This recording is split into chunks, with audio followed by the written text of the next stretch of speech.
परशु तुम्हारी पहचान बनेगा, ऋषि जमदग्नि पुत्र राम। आज से तुम परशुराम के नाम से जाने जाओगे।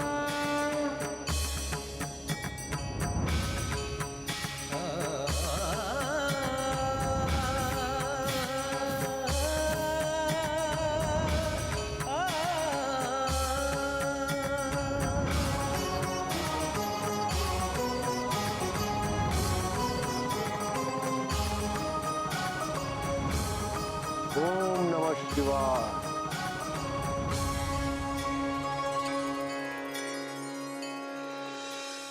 गुरुदेव, आपकी इस विशेष कृपा के लिए आपको कोटि कोटि प्रणाम। ये परशु सदैव अन्याय एवं न्याय के अंत के लिए तत्पर रहे। कल्याण मस्तु। फिर क्या हुआ माता? क्या प्रभु श्री परशुराम ने भोले बाबा से युद्ध कला का प्रशिक्षण लेने के पश्चात उस अत्याचारी राजा कार्तवीर्य का वध कर दिया? पुत्र, शक्ति प्राप्त करने का ये अर्थ नहीं है कि अकारण किसी का भी वध कर दिया जाए। दीर्घ गंभीर रहने वाले प्रभु परशुराम को भविष्य में एक कड़ी परीक्षा का सामना करना था। प्रशिक्षण पूर्ण करने के पश्चात प्रभु परशुराम अपने पिता ऋषि जमदग्नि के आश्रम में यज्ञ अनुष्ठान एवं पूजा अर्चना करते हुए शांति पूर्वक जीवन व्यतीत करने लगे।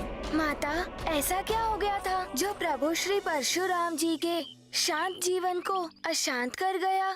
एक दिन ऋषि जमदग्नि ने प्रभु परशुराम की माता देवी रेणुका को यज्ञ के लिए नदी से स्वच्छ जल लाने को भेजा। देवी रेणुका अपनी पवित्रता एवं पतिव्रत धर्म के लिए विख्यात थी। उनके पतिव्रत धर्म की तेजस्विता इतनी प्रखर थी कि वे कच्चे घड़े से भी पानी भरकर आश्रम ले आती थी और घड़ा कभी फूटता नहीं था। किंतु उस दिन ऐसा नहीं हुआ।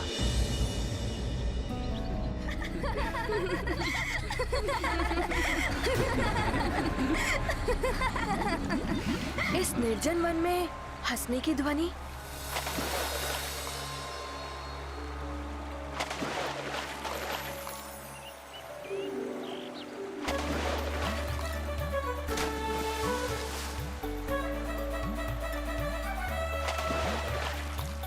प्रतीत हो रहा है कि कोई गंधर्व है जो अपनी स्त्रियों के साथ जल क्रीड़ा कर रहा है।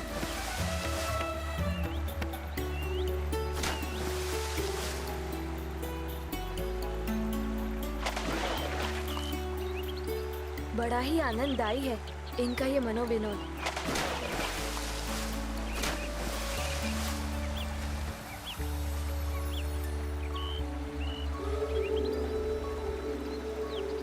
ऐसा आनंद तो मेरे जीवन में कदाचित ही कभी आ पाए।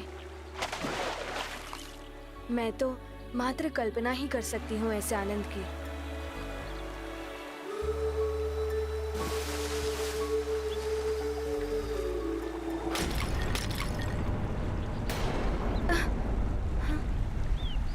ये क्या हो गया? आज ये घड़ा कैसे फूट गया?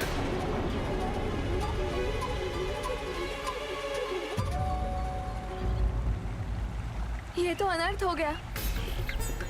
अवश्य ही ये गंधर्व की स्त्रियों की क्रीड़ा से मेरे मन में जो विकार उत्पन्न हुआ था, कदाचित ये उसी का परिणाम है।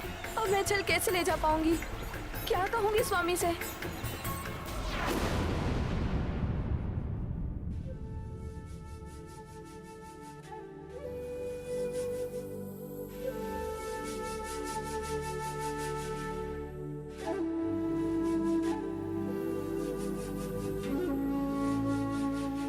इतना विलंब क्यों हो रहा है? देवी रेणुका आज अभी तक जल लेकर नहीं लौटी? पिताश्री, मैं देख कर आता हूँ कि माँ कहाँ रह गई। तुम्हें कहीं जाने की आवश्यकता नहीं है पुत्र वसु। मैं अभी ध्यान योग के द्वारा देख लेता हूँ कि क्या हुआ है।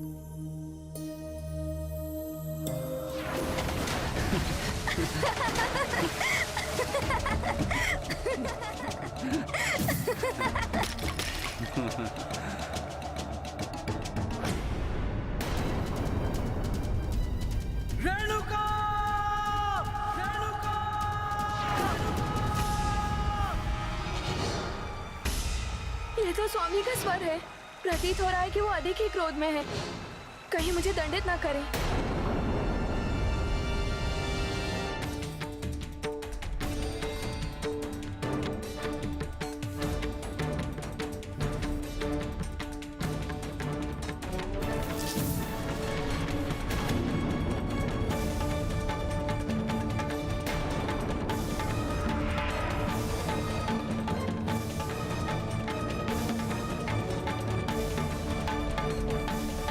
क्षमा करें स्वामी, मैं आज जल नहीं ला पाई।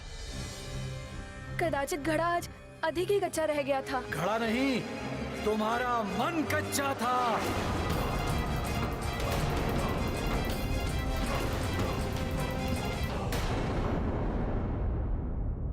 जब मन ही दूषित हो गया था तो तुम स्वच्छ जल कैसे लाती? नहीं स्वामी, मुझ पर विश्वास कीजिए, मैं अब भी अग्नि की भांति पवित्र हूँ। ना जाने ये कैसे हो गया। बस, बस, बस। मुझे सब ज्ञात है कि क्या हुआ और क्या नहीं।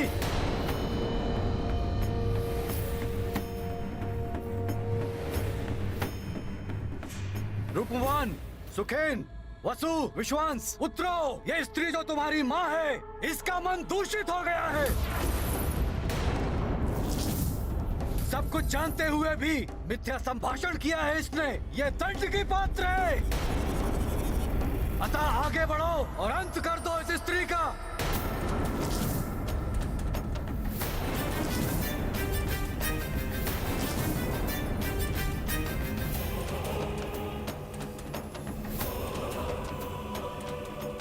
ये आप क्या कह रहे हैं पिताश्री? वसु, मेरी आज्ञा का पालन करो। मृत्यु दो इस स्त्री को। पिताश्री, वेदों में भी स्पष्ट कहा गया है, किसी स्त्री के विरुद्ध शस्त्र उठाना घोर पाप है। और माता का वध एक जघन्य अपराध है। इसे हम कैसे कर सकते हैं पिताश्री? एक पतित स्त्री के विरुद्ध अस्त्र नहीं उठा सकते तुम। उस पर अपने पिता के आदेश की अवहेलना करके वेदों का ज्ञान दे रहे हो मुझे।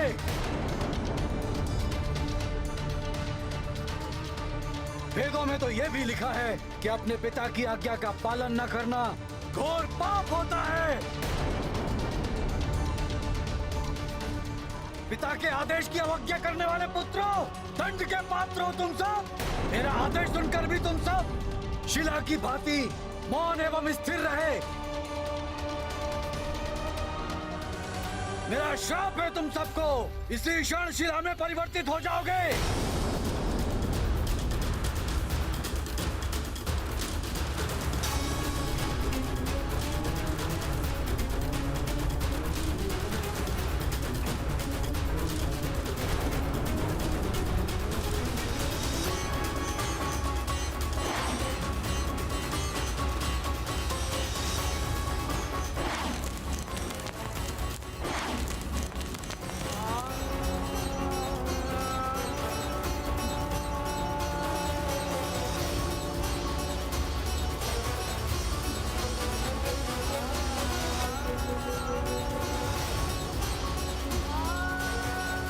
ये क्या किया आपने स्वामी? दंड की पात्र तो मैं थी ना, आप मुझे दंड देते। मेरे निर्दोष पुत्रों को अकारण ही दंड दे दिया आपने।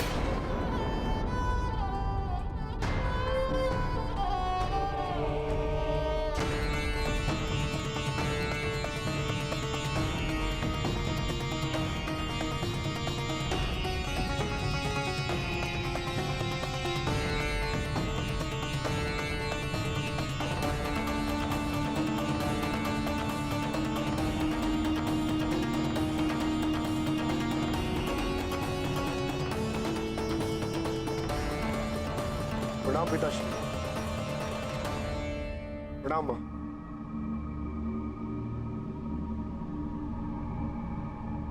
ये क्या, मेरे सभी बड़े भ्राता शिला में परिवर्तित हो गए?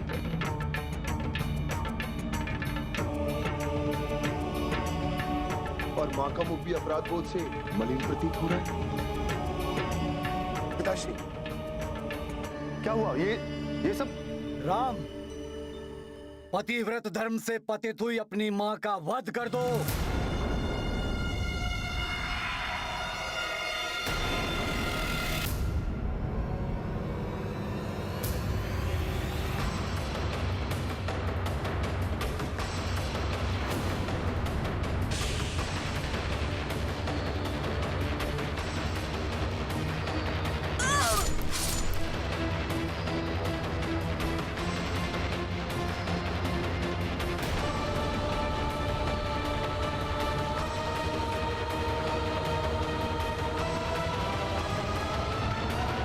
ये क्या माता, ऐसा कैसे कर सकते हैं प्रभु? उन्होंने अपनी माता का ही वध कर दिया। हनुमान, जिस प्रकार तुम ये सब सुनकर हतप्रभ हो गए हो, उसी प्रकार ऋषि जमदग्नि भी हतप्रभ हो गए थे। उन्हें समझ ही नहीं आ रहा था कि अचानक ये सब क्या हो गया।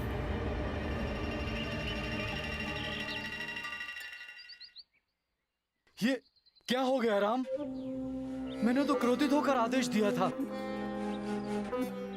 और तुमने अकस्मात ही। पिता के आदेश का पालन करना पुत्र के लिए सर्वोपरि कर्तव्य होता है। पिताश्री, आपने मुझे बाल्यावस्था से यही तो सिखाया है और शास्त्रों में भी यही नीति है। इसीलिए मैंने एक क्षण भी नहीं सोचा। ये जो हुआ दुखद हुआ, किंतु तुम्हारी पितृभक्ति, मेरे प्रति तुम्हारा समर्पण एवं विश्वास अतुलनीय है। मेरे आज्ञाकारी पुत्र राम, तुम अब मुझसे अपनी इच्छा अनुसार वरदान प्राप्त करने के अधिकारी हो गए हो पुत्र। तो वरदान में मुझे मेरी माँ का जीवन और मेरे भ्राताओं की पूर्व स्थिति चाहिए। पिताश्री, मुझे विश्वास है कि आप अपने तपोबल से उन्हें जीवन प्रदान कर सकते हैं। उचित है पुत्र।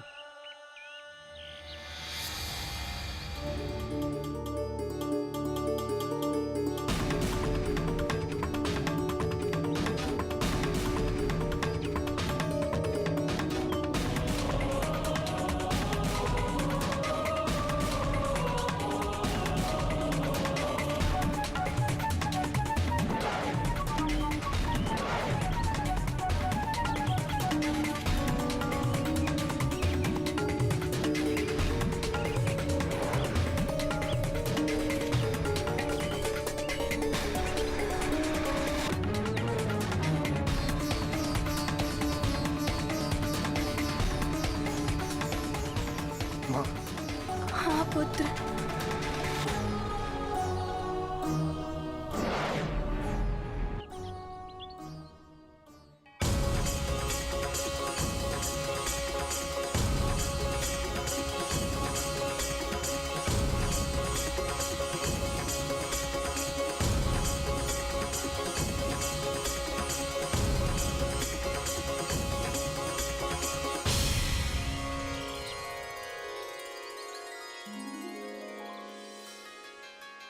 पुत्रों,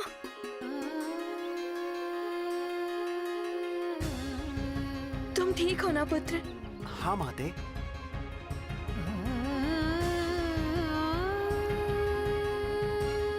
अब आप सब ठीक हो भ्राताओं?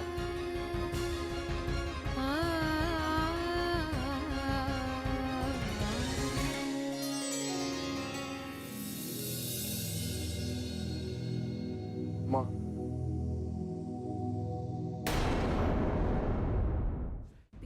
मुझे मेरे कृत्य के लिए क्षमा कीजिए माँ।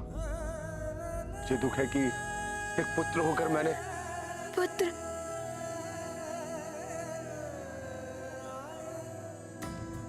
दुखी मत हो पुत्र।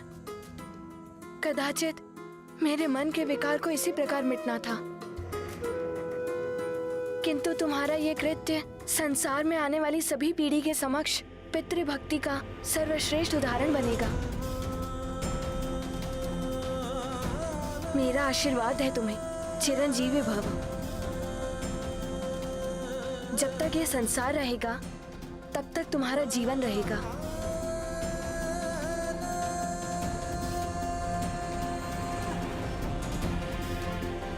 पुत्र,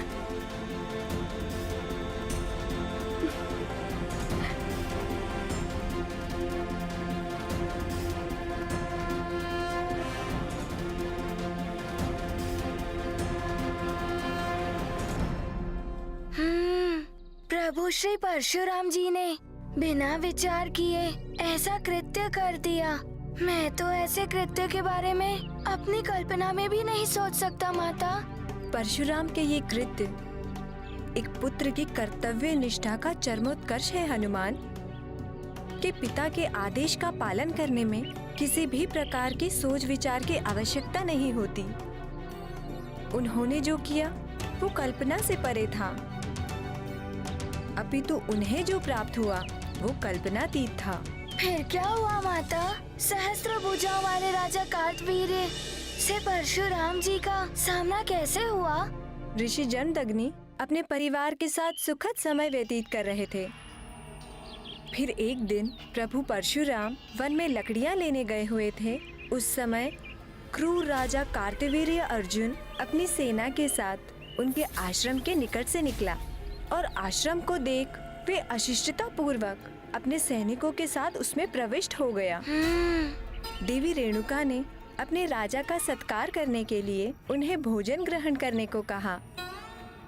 उन्होंने स्वयं और अपने संपूर्ण सेना के लिए 36 प्रकार के भोग की मांग कर डाली और देवी रेणुका ने उन्हें उनकी इच्छा अनुसार भोजन कराने का वचन दे दिया। माता, ये देवी रेणुका ने कैसा असंभव सा वचन दे दिया था राजा कार्तवीर्य को। सहस्त्रों लोगों का भोजन, वो भी 36 व्यंजन। ये एक आश्रम में कैसे संभव हो सकता था माता? सहस्त्रों लोगों का भोजन, वो भी 36 व्यंजन। ये एक आश्रम में कैसे संभव हो सकता था माता? पुत्र, तुम्हें स्मरण है मैंने तुम्हें कामधेनु गौ के बारे में बताया था?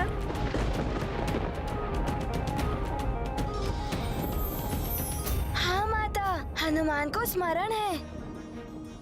समुद्र मंथन के समय उत्सर्जित होने वाली दिव्य गौ माता, जो भी इच्छा करो वो प्रदान कर देती है। हाँ, वही कामधेनु गौ ऋषि जमदग्नि को प्रदान की गई, जिससे वे पूजा एवं हवन आदि के लिए दूध, घृत एवं अन्य पवित्र वस्तुएं प्राप्त कर सके।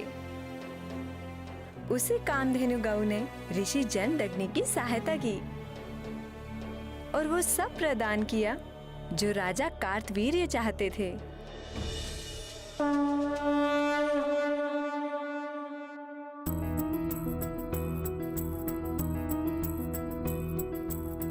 ऋषि नृप का करने सत्कारा, कामधेनु से करे गुहारा। सुरभि गौ देवे मन वांछित, 36 पकवान उपस्थित।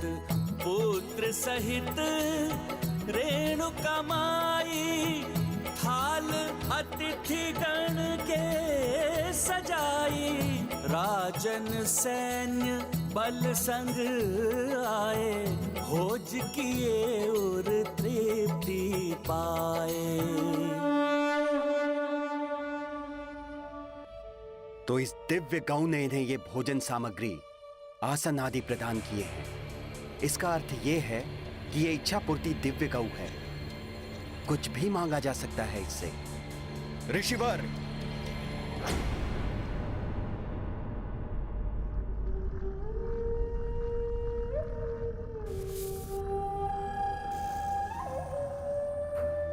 महाराज, आप यहाँ? आप जैसे आश्रमवासी के लिए इस इच्छा पूर्ति गौ का कोई उपयोग नहीं है, किंतु मैं इसका विभिन्न प्रकार से उपयोग कर सकता हूं। मैं इसके द्वारा इंद्रलोक की अप्सराओं से भी सुंदर अप्सराएं प्राप्त कर सकता हूं। क्या कुछ नहीं कर सकता मैं इससे?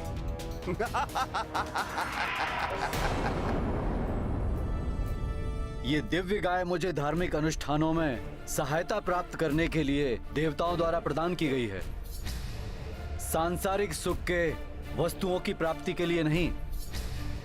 ये आपको नहीं दी जा सकती महाराज। महर्षि जमदग्नि, ना सुनने का स्वभाव नहीं है मेरा। मैं यहाँ का राजा हूँ और इस राज्य की हर वस्तु मेरी संपत्ति है।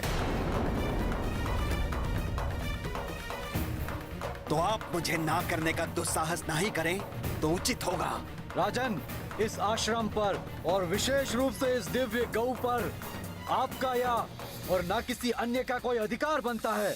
ऋषिवर,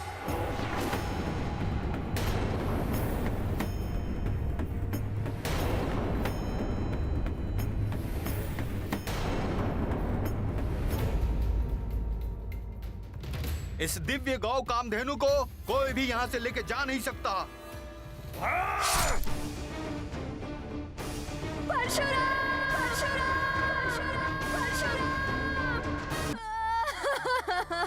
माता,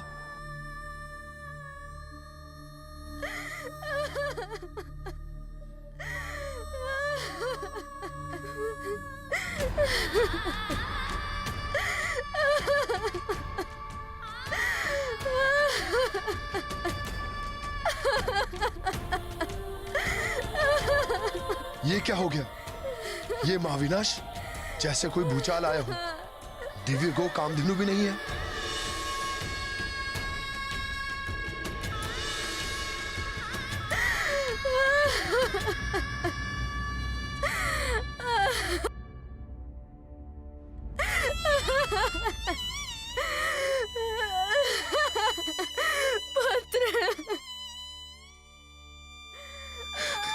माता,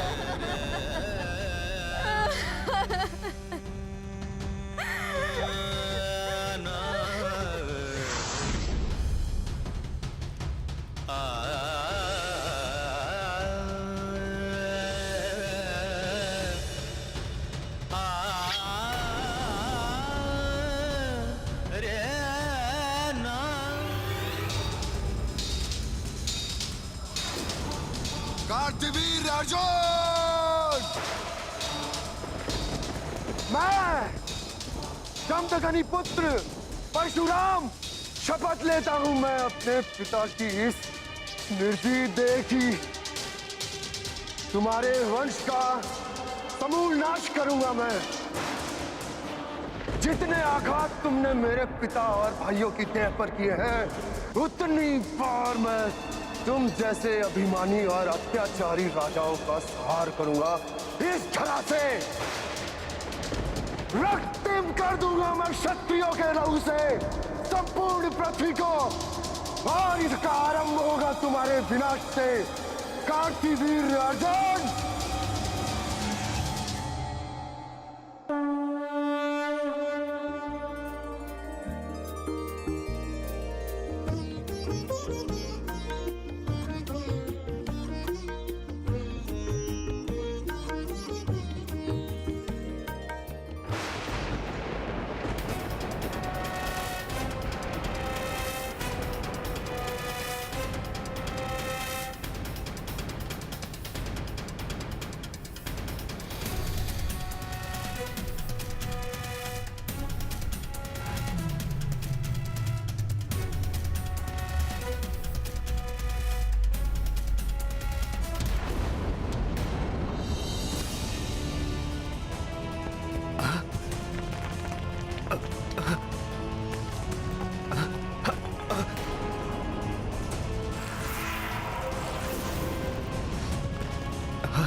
ये क्या हो रहा है?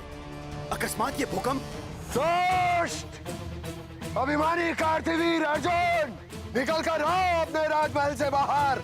निरीह और निहत्थे ऋषियों का वध करने वाले क्रूर कार्तवीर, मैं परशुराम आज तुम्हारे वंश का समूल नाश करूंगा।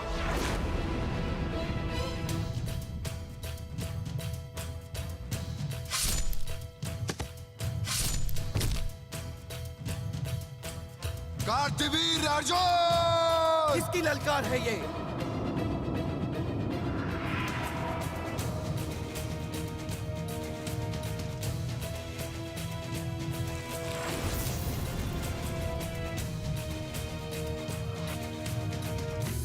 दुष्ट ऋषि पुत्र, तुम्हारा इतना दुस्साहस कि सहस्त्रार्जुन कार्तवीर के भवन में आकर सहस्त्रार्जुन को ललकार रहे हो। अवश्य ही तुम्हारी मृत्यु तुम्हें यहाँ खींच लाई है। दुर्बुद्धि कार्तिवीर, मृत्यु तो तुम्हें खींच लाई थी मेरे पिताश्री के आश्रम पर, जहां तुमने रक्तपात की निर्मम क्रीड़ा की। कामधेनु गौ के लिए तुमने मेरे पिताश्री और भ्राताओं का वध कर दिया। यदि वो मुझे ना रोकते तो उनका वध ना होता ऋषि पुत्र। इस राज्य में जो भी है वो मेरी संपत्ति है। मैं यहाँ का राजा हूँ। कामधेनु भी मेरी थी, मैंने उसे छीन लिया। मेरे पिताश्री और भ्राताओं का जीवन भी तुम्हारी संपत्ति थी, इसीलिए छीन लिया तुमने उनका जीवन। नहीं कार्तिवीर, मूल्य चुकाना होगा तुम्हें रक्त से रक्त का, और ये मूल्य चुकाएगा तुम्हारा सारा वंश। ऋषि पुत्र बहुत बढ़ चढ़कर बोल रहा है। समाप्त कर दो इसे और पहुंचा दो इसे इसके पिता और भ्राताओं के पास।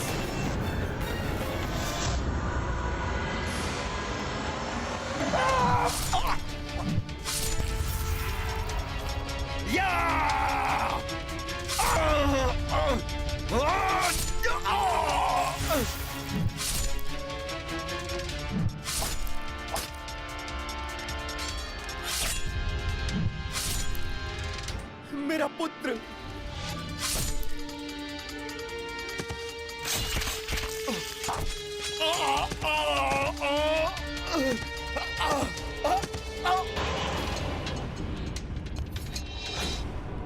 मूल्य चुकाना होगा तुम्हें मेरे पिता के रक्त का। मेरे पुत्रों का वध किया तुमने ऋषि पुत्र। मैं तुम्हें ऐसी मृत्यु दूंगा कि मृत्यु भी कांप उठेगी। कांप तो उठेगी तुम्हारी आत्मा कार्तिवीर। मेरा सामना करोगे तुम तुच्छ ऋषि पुत्र। सहस्त्रबाहु हूं मैं, सहस्त्रार्जुन कार्तवीर्य।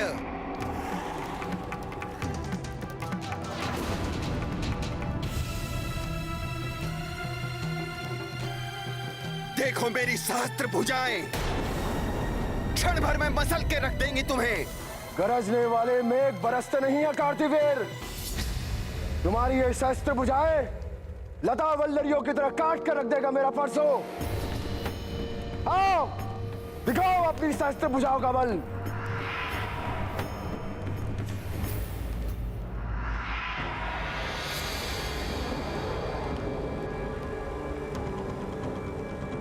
मेरी ये गदाएं तुम्हारे शीश के टुकड़े टुकड़े कर देंगी ऋषि पुत्र।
नाश होगा इसी प्रकार समस्त अत्याचारी राजाओं का।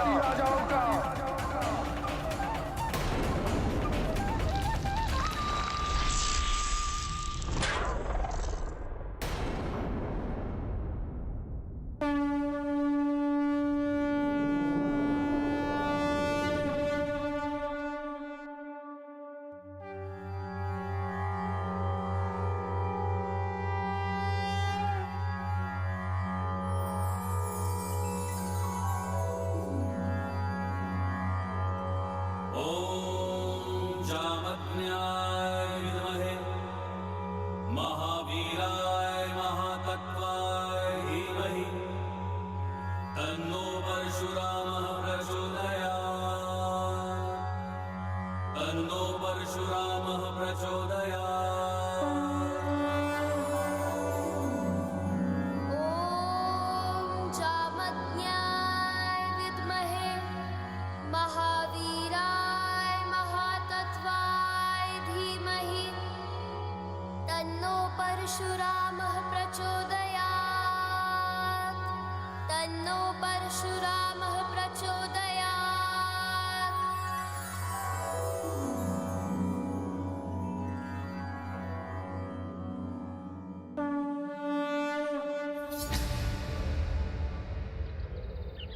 कार्तवीर्य के वध के पश्चात प्रभु परशुराम ने मात्र एक बार नहीं 21 बार संपूर्ण पृथ्वी को अत्याचारी राजाओं से विहीन किया और इस प्रकार प्रभु परशुराम ने संपूर्ण पृथ्वी से अत्याचार को समाप्त किया। सत्य है माता। ऐसे ही अत्याचारियों का अंत करने के लिए प्रभु श्री हरि अवतार धारण करते हैं।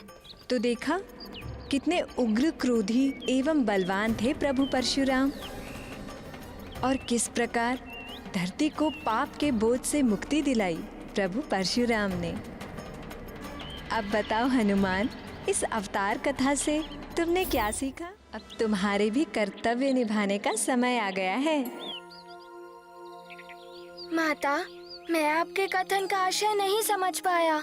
पुत्र, जब मैं तुम्हें प्रभु श्री हरि के 7वें अवतार के बारे में बताऊंगी, तुम शीघ्र ही मेरे कथन का आशय समझ जाओगे हनुमान। प्रभु विष्णु जी का 7वां अवतार जन्म ले चुका है पृथ्वी पर। प्रभु का 7वां अवतार? माता, शीघ्र बताइए ना, कौन थे वे प्रभु? शीघ्र बताइए ना माता, उन प्रभु के बारे में। हाँ हाँ हनुमान, बताती हूँ। प्रभु श्री नारायण का 7वां अवतार है प्रभु श्री राम अवतार। राम राम प्रभु श्री राम राम राम राम राम।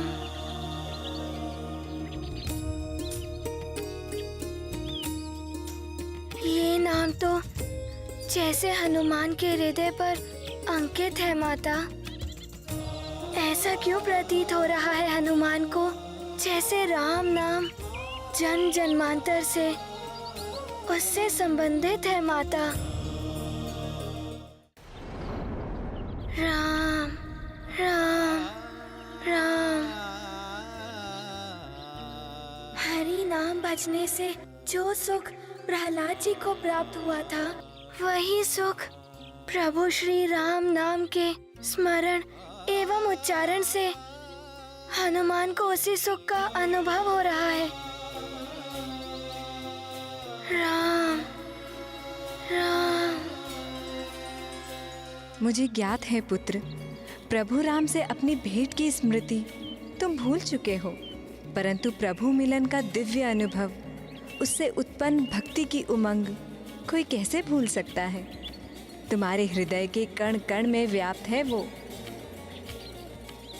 माता, हनुमान को बताइए ना, राम नाम के प्रति ऐसा अमित आकर्षण क्यों है हनुमान को? राम राम। ऐसा प्रतीत होता है हनुमान के हृदय से भक्ति की निर्मल धारा फूट पड़ी हो, जो अश्रु बनकर उसके नेत्रों से प्रवाहित हो रही हो। पुत्र, प्रभु श्री राम की सेवा, उनकी भक्ति ही तुम्हारी नियति है। संभव है इसीलिए तुम प्रभु राम नाम से इतने प्रभावित हो। आपके वचन अत्यंत सुखदायक है माता। प्रभु श्री राम की सेवा का अवसर पाकर हनुमान का जीवन भी धन्य हो जाएगा। परंतु माता, हनुमान जैसे साधारण वानर बालक प्रभु श्री राम की सहायता कैसे करेगा? पुत्र, प्रभु की लीला के रहस्य समय आने पर ही ज्ञात होते हैं। पुत्र हनुमान, प्रभु विष्णु जी ने परशुराम अवतार लेकर अत्याचारी राजाओं के साथ पृथ्वी से कुविचार और कुकर्म भी मिटा दिए। परंतु जैसे जैसे त्रेता युग में और समय व्यतीत हुआ, मनुष्य जाति पुनः अधर्म और दुराचार में लिप्त होने लगी। अधर्म माता? पुत्र, संसार में स्वार्थ, काम, क्रोध, मोह, मद जैसे निकृष्ट भावनाओं का प्रभाव छा गया, जिनसे प्रभावित होकर मनुष्य अनेक कुकृत्य करने लगे, जैसे धर्म की अवमानना, असत्य वचन बोलना, पराई स्त्री एवं पराये धन का हरण करना, ऋषि मुनियों पर अत्याचार, अनुष्ठान का पालन न करना। और ऐसे दुष्कर्मों को बढ़ावा देने वाले दुष्ट हैं असुर सम्राट रावण और उनके भाई कुंभकर्ण, अर्थात अपने द्वितीय जन्म में श्रापित जय और विजय। ओह माता, इसका अर्थ है उन 4 ऋषि कुमारों के शाप से प्रभावित होकर वो दोनों इस जन्म में भी प्रभु श्री हरि के परम शत्रु बने। हाँ पुत्र, प्रभु के शत्रु अर्थात वो दोनों मानवता एवं मर्यादा के भी शत्रु है। पुलत्स्य के पुत्र होने के कारण रावण को ज्ञान प्राप्ति में अत्यधिक रुचि है, परंतु उसकी माता केकसी राक्षसी कुल से है, इसीलिए उसमें आसुरी वृत्तियों की अधिकता है। अपने कुत्सित वृत्तियों से प्रेरित होकर वो अपने कुकर्मों से पृथ्वीवासियों और देवताओं को भी निरंतर प्रताड़ित करता है। उस दुष्ट पापी रावण का संहार करने के लिए प्रभु विष्णु जी को अवतार लेना ही था। प्रभु श्री राम के रूप में? परंतु धीरज रखो पुत्र, मैं तुम्हें सब विस्तार से बताऊंगी। अयोध्या के रघुवंशी राजा दशरथ पुत्र सुख से वंचित होने के कारण अत्यंत दुखी थे। इस यज्ञ के भव्य आयोजन में समस्त देवता भी आमंत्रित थे।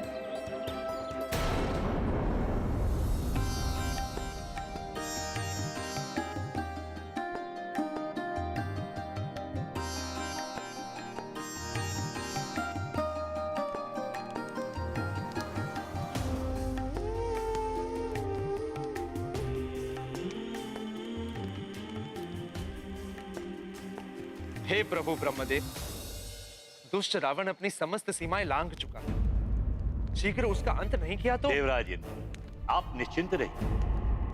आपको चिंता मुक्त करने के लिए स्वयं प्रभु श्री हरि विष्णु नर अवतार धारण करने वाले।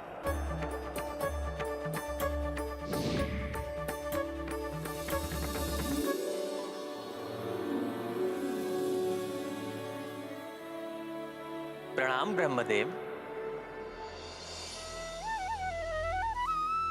देवेंद्र, प्रभु ब्रह्मा जी से प्राप्त वरदान के अनुसार दुष्ट रावण का अंत मात्र कोई नर या वानर ही कर सकता है। इसीलिए महाराज दशरथ के इस यज्ञ के पूर्ण होने पर मैं उनके ज्येष्ठ पुत्र के रूप में जन्म लूंगा और दुष्ट रावण का संहार करूंगा।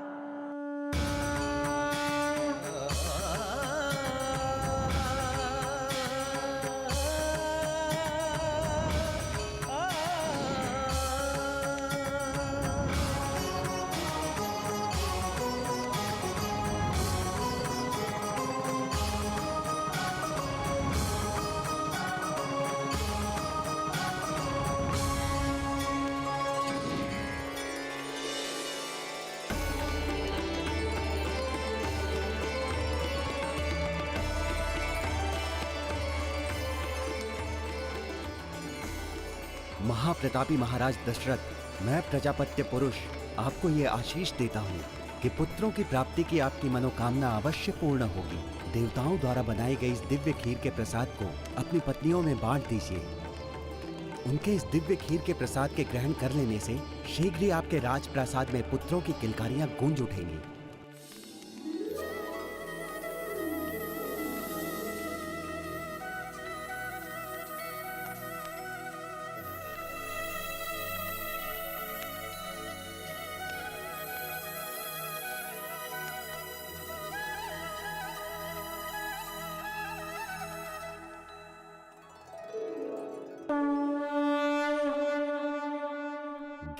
व्यक्ति को संपूर्ण और समर्थ बनाता है और उचित मार्ग की ओर अग्रसर करता है।